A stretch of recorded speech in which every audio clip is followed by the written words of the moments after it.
dense woods, an unsettling calm blanketed the nights. The villagers spoke in hushed tones of the old mansion at the edge of the forest, a place shunned and avoided. Its windows, dark and lifeless, loomed like empty eyes watching over the town. One evening, drawn by a strange compulsion, a young woman named Clara set off toward the mansion. As she walked, the air grew thick, the trees closing in around her, their branches twisting like gnarled hands reaching for her. She stepped cautiously, feeling the damp earth squelch beneath her boots, the weight of the forest pressing down. When she reached the mansion, the moonlight illuminated its crumbling facade. The door creaked open, as if inviting her in. Clara hesitated, the hairs on her neck prickling with unease, but curiosity urged her forward. Inside, dust danced in the faint light, and the air was stale with the scent of decay. Her footsteps echoed as she ventured deeper into the heart of the house. Each room was a time capsule, filled with forgotten remnants, a cracked mirror, a faded portrait, a dust-covered piano. Clara paused before the piano, her fingers brushing over the keys.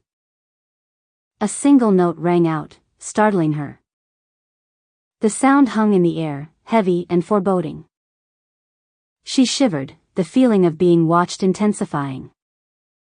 Continuing her exploration, she ascended the staircase, the wood groaning underfoot. On the second floor, a long hallway stretched before her, doors lining each side. One door stood slightly ajar, a flicker of movement catching her eye.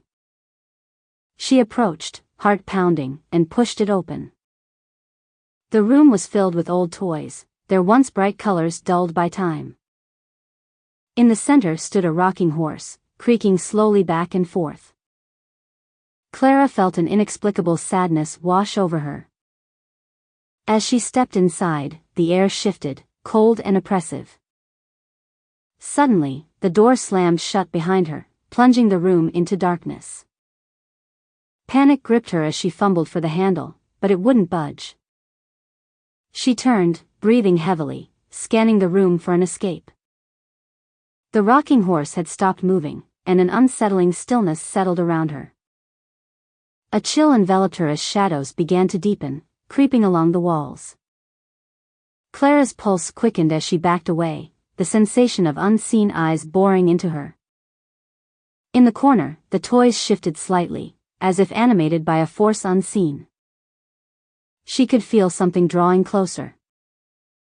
Desperate, she turned back to the door, pounding her fists against it, but the silence swallowed her cries.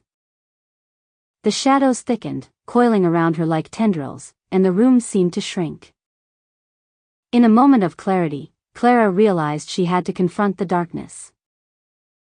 Taking a deep breath, she closed her eyes, recalling the stories the villagers had told, of a restless spirit, trapped in the mansion, seeking a way out. Clara opened her eyes, feeling a strange resolve. She focused on the toys, willing them to respond, as if they held the key to her escape. Slowly, the toys began to tremble, their forms shifting and merging into a figure, a young girl, her face pale and forlorn, her eyes filled with longing.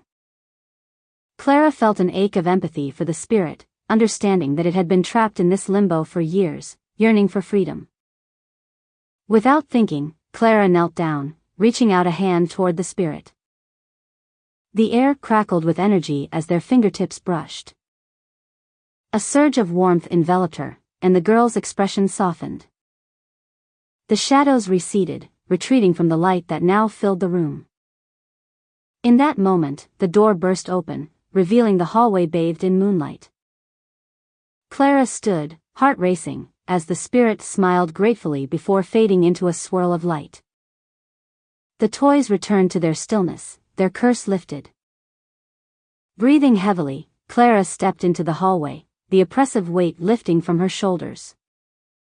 She hurried down the staircase, the mansion no longer a prison but a place of release. Outside, the forest seemed less menacing, the moon shining brightly above.